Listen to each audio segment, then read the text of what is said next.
DEDK academy एक free educational channel है जिसका उद्देश्य ऐसे लोगों की सहायता करना है जिनके पास समय या संसाधनों की कमी है, लेकिन जो पढ़ना चाहते हैं और अपने दम पर आगे बढ़ना चाहते हैं। हम ऐसे छात्रों को एक ऐसा मंच प्रदान करना चाहते हैं जहां सभी लोग अपनी पढ़ाई पूरी कर सकें, सशक्त बनें और जीवन में आगे बढ़कर समाज को और बेहतर बना सकें। यही हमारी इस राष्ट्र देवता के प्रति सच्ची श्रद्धांजलि है।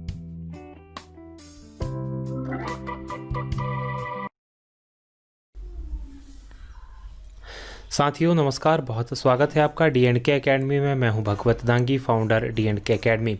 बात करेंगे भारतीय राज्य व्यवस्था में पार्ट 7 यानी 7वां वीडियो है। यदि इससे पहले वाले वीडियो आपने नहीं देखे तो इस सीरीज़ के इससे पहले वाले वीडियो आप जरूर देख लें। आज का हमारा टॉपिक है संविधान सभा, और संविधान सभा में भी संविधान सभा के गठन की हम मुख्यतः बात करेंगे। तो चलिए शुरू करते हैं।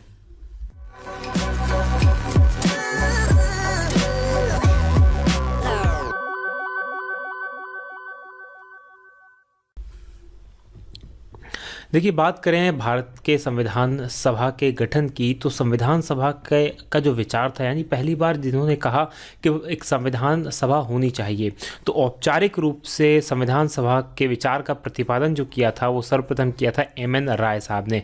मानवेंद्र नाथ राय इनका पूरा नाम था और ये एक कम्युनिस्ट थे। उससे पहले भी विचार तो आए थे।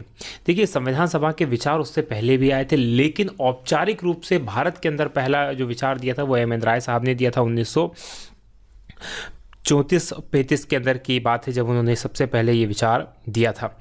अब उससे पहले 1895 में स्वराज विधेयक लेके आया गया था तिलक साहब के द्वारा, लोकमान्य बाल गंगाधर तिलक, तो उसमें भी इसी तरह की कुछ बात थी।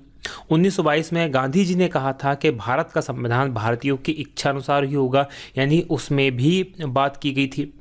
फिर 1924 में पंडित मोतीलाल नेहरू ने ब्रिटिश सरकार के सम्मुख संविधान सभा के निर्माण की मांग को प्रस्तुत किया था। तो ये सभी जो मांगे थी ये अनौपचारिक रूप से मांगे थी, औपचारिक रूप से मांगे नहीं थी। औपचारिक रूप से जो पहली मांग रखी थी वो रखी थी MN राय साहब ने, तो ये हमारे लिए इंपॉर्टेंट हो जाता है।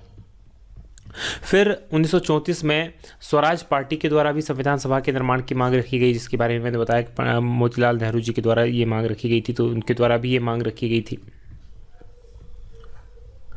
कांग्रेस ने 1935 के फैजपुर अधिवेशन जो हुआ था, ये पश्चिम बंगाल में हुआ था, इसमें उक्त मांगों को स्वीकार किया। यानी कांग्रेस के द्वारा इन मांगों को, यानी कि जो संविधान सभा की मांग थी, इसको स्वीकार किया गया 1935 फैजपुर अधिवेशन जो बंगाल में हुआ था उसमें। फिर 1942 में क्रिप्स मिशन जब भारत में आया तो उन्होंने भारत के अंदर संविधान सभा के गठन की बात को स्वीकार किया। यानी सबसे पहला मिशन था जिसने ये स्वीकार किया था कि भारत के लिए संविधान सभा होनी चाहिए। इससे पहले भारत में किसी भी ब्रिटिश अथॉरिटी ने ये स्वीकार नहीं किया था। देखिए, संविधान सभा क्या करती है? संविधान सभा कुछ लोगों की, कुछ इलेक्टेड लोगों की कमेटी होती है, एक सभा होती है, और वो किसी भी देश के लिए संविधान बनाती है। सबसे पहले बात की जाए तो अमेरिका और फ्रांस, ये दो देश जहाँ पे थे जहाँ पर संविधान सभा गठित की गई थी। अमेरिका और फ्रांस, यहाँ पर सबसे पहले संविधान सभा गठित की गई थी और यहीं से संविधान सभा का विचार आया था। चलिए देखिए, भारत में संविधान सभा का गठन जो किया गया वो कैबिनेट मिशन के तहत किया गया। यहाँ आप कन्फ्यूजन होने की जरूरत नहीं है। सबसे पहले क्रिप्स मिशन ने माना था कि संविधान सभा का गठन होना चाहिए, लेकिन स्वीकार नहीं किया गया था क्योंकि क्रिप्स मिशन फेल हो गया था। ना मुस्लिम लीग ने इसे माना था, ना कांग्रेस ने इसे माना था। तो इसके बारे में, क्रिप्स मिशन के बारे में आपको जानना है तो पहले वाले वीडियो में इसको काफ़ी विस्तार से हमने क्रिप्स मिशन की बात की थी, तो उसके तहत ये स्वीकार नहीं किया गया था, इसलिए ये फेल हो गया था।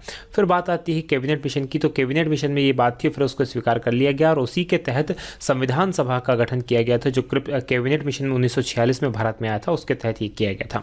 जुलाई 1946 में कैबिनेट मिशन योजना के तहत, मतलब जो कैबिनेट मिशन योजना आई थी उसमें जो प्रावधान थे उसके अनुसार संविधान सभा के चुनाव हुए और जुलाई 1946 में संविधान सभा के चुनाव हुए।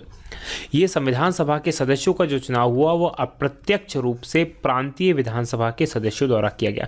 जहां भी आप चुनाव के समय अप्रत्यक्ष रूप की बात करें तो अप्रत्यक्ष रूप से ये चुनाव हुए तो समझ लीजिएगा कि ये सीधे जनता के द्वारा नहीं चुने जाते। अप्रत्यक्ष चुनाव का मतलब वो नहीं होता कि आप वोट डालना, वो सबसे छुपा के जो वोट देते हैं वो नहीं होता। अप्रत्यक्ष रूप का मतलब होता है जिसमें जनता सीधे जिस चुनाव में भाग नहीं लेती उस चुनाव को कहते हैं अप्रत्यक्ष रूप से चुनाव।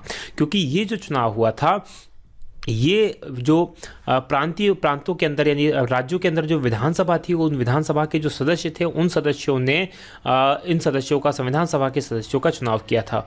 और चूंकि ये जो विधानसभा के सदस्य थे ये सीधे जनता के द्वारा चुने गए थे, यानी जनता ने चुना था विधानसभा के सदस्यों को और विधानसभा के सदस्यों ने चुना था संविधान सभा के सदस्यों को।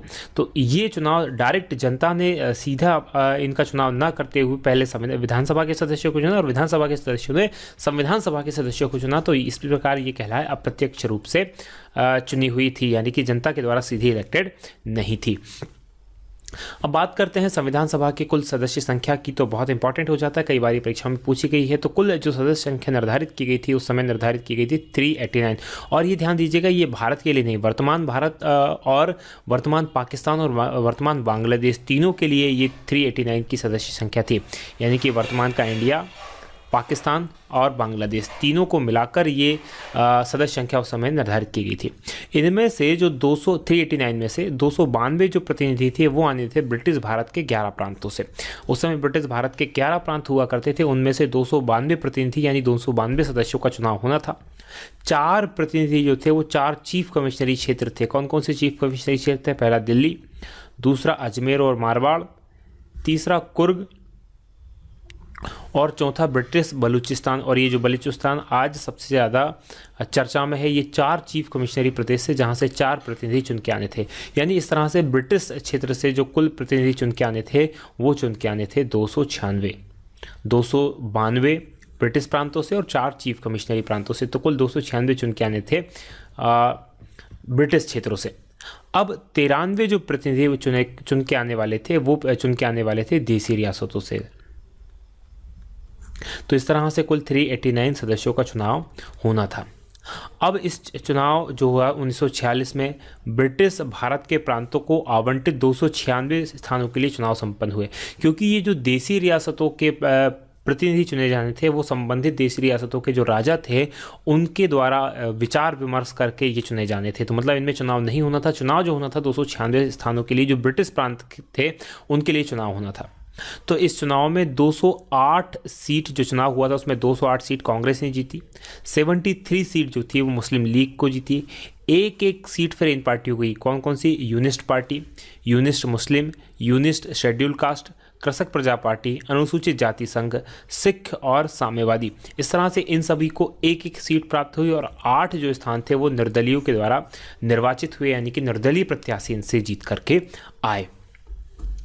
चलिए बात करते हैं क्योंकि बहुत इंपॉर्टेंट नाम है डॉक्टर भीमराव अंबेडकर। डॉक्टर भीमराव अंबेडकर जो थे जिनको भारतीय संविधान का जनक भी माना जाता है, इसलिए बहुत इंपॉर्टेंट नाम है।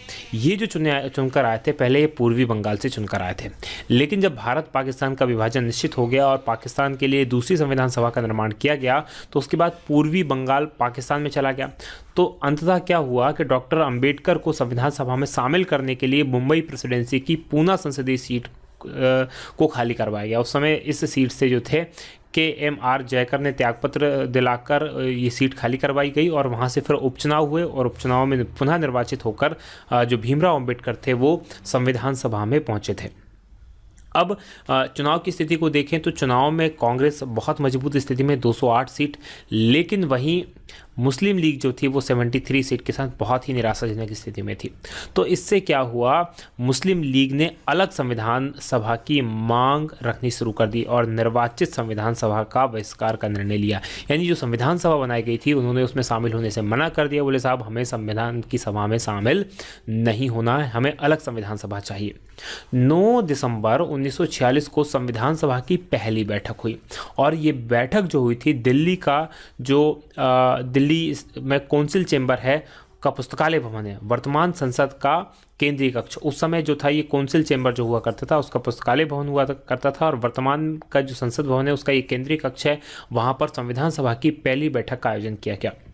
डॉक्टर सच्चिदानंद सिन्हा जो थे उनको पहली जो बैठक थी उसका अस्थायी अध्यक्ष बनाया गया और एच.सी. मुखर्जी को उपाध्यक्ष चुना गया। अस्थायी अध्यक्ष सच्चिदानंद सिन्हा साहब को इसलिए चुना गया क्योंकि वो उस पूरी संविधान सभा में सबसे वयोवृद्ध थे, सबसे उम्रदराज थे, और फ्रांस की संविधान सभा में भी इसी रीति को अपनाया गया था। तो फ्रांस के तर्ज पर भारत में भी अस्थायी अध्यक्ष के रूप में सच्चिदानंद सिन्हा साहब को चुना गया और वो पहले अध्यक्ष बने।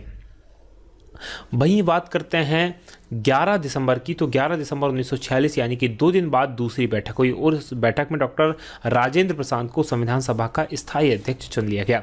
यानी अब स्थायी अध्यक्ष बन गए डॉक्टर राजेंद्र प्रसाद, जो भारत के पहले राष्ट्रपति भी बने। मुस्लिम लीग ने इस बैठक का पूरी तरह से बहिष्कार कर दिया और पाकिस्तान के लिए एक अलग संविधान सभा की मांग की जाने लगी। और जो हैदराबाद रियासत थी वो हैदराबाद रियासत का कोई भी प्रतिनिधि अंत तक यानी संविधान के निर्माण हो जाने तक संविधान सभा में शामिल नहीं हुआ, जबकि दूसरी अन्य जो रियासतें थी उनका कोई ना कोई प्रतिनिधि बाद में धीरे धीरे करके सभी प्रांतों की देशी रियासतों के प्रतिनिधि शामिल हो गए, लेकिन हैदराबाद रियासत का कोई भी प्रतिनिधि अंत तक पूरी संविधान सभा में शामिल नहीं हुआ। जो संविधान सभा के 389 कुल सदस्य निर्धारित की गई थी, सीट निर्धारित की गई थी, वो प्रत्येक 10 लाख की जनसंख्या पर एक स्थान निर्धारित किया गया था। मतलब जो भारत की कुल जनसंख्या थी तो इस तरह से उसको आवंटन किया गया था, प्रत्येक 10 लाख की जनसंख्या पर एक व्यक्ति चुनकर संविधान सभा में पहुंचे। इस संविधान सभा में मुस्लिम, सिख और अन्य समुदाय थे, उनका भी उपस्थिति का विशेष ध्यान रखा गया था कि उनकी जो जनसंख्या थी उसके अनुसार उनको पर्याप्त प्रतिनिधित्व संविधान सभा में मिले, और उनको ये प्रतिनिधित्व संविधान सभा में प्राप्त भी हुआ था। वही बात करें इस संविधान सभा में एसटी अनुसूचित जनजाति के 33 स्थान निर्धारित थे। वहीं महिलाओं की संख्या इस संविधान सभा के अंदर 15 थी। बात करें इन 15 महिलाओं में से 8 महिला सदस्यों ने फाइनल में जो संविधान लागू हुआ था और संविधान अंगीकृत किया गया था उसमें से 8 महिलाओं ने उस संविधान पर हस्ताक्षर किए। मतलब सदस्य जो थी वो 15 महिलाएं थी, लेकिन जो हस्ताक्षर किए थे वो 8 महिलाओं ने किए थे। फिर जब ये तय हो गया कि पाकिस्तान बनेगा ही, पाकिस्तान जब अलग बनना इसका निश्चित हो गया, तो फिर देश के विभाजन के बाद संविधान सभा का पुनर्गठन हुआ और इसमें कुल सदस्य संख्या जो अब घटकर रह गई वो 299 सदस्य संख्या घटकर रह गई, क्योंकि 90 जो सीटें थी वो चली गई पाकिस्तान की संविधान सभा के लिए। तो पाकिस्तान के लिए चली गई और यहाँ पर जो हमारे पास शेष रह गई 299 रह गई। ब्रिटिश प्रांतों से 229 और 70 थी देसी रियासतों की। तो इस तरह से बाकी की जो सीटें थी वो चली गई पाकिस्तान के अंदर और भारत में बची 299 389 में से। तो आज का जो हमारा वीडियो है संविधान सभा का वो यहीं समाप्त होता है। आशा है ये वीडियो आपको पसंद आया होगा। यदि आपको ये वीडियो पसंद आया है तो इसे आप लाइक करें, वीडियो को शेयर करना ना भूलें और साथ में कमेंट करके हमें ज़रूर बताएं कि आपको ये वीडियो कैसा लग रहा है। यदि आपको ये वीडियो पसंद आ रहा है या इसमें और क्या आप चाहते हैं तो वो सारी चीज़ें आप हमें बता सकते हैं। आप देखिए यहाँ पर हमारे द्वारा डाली हुई दूसरे वीडियोस, तब तक हम बनाते हैं आपके लिए और ऐसे ही इम्पोर्टेंट और उपयोगी वीडियोस। आप देख रहे थे D&K एकेडमी, जो कि है नंबर 1 GK चैनल। आज की बात हम यहीं समाप्त करेंगे। बहुत बहुत धन्यवाद। जय हिंद, जय भारत।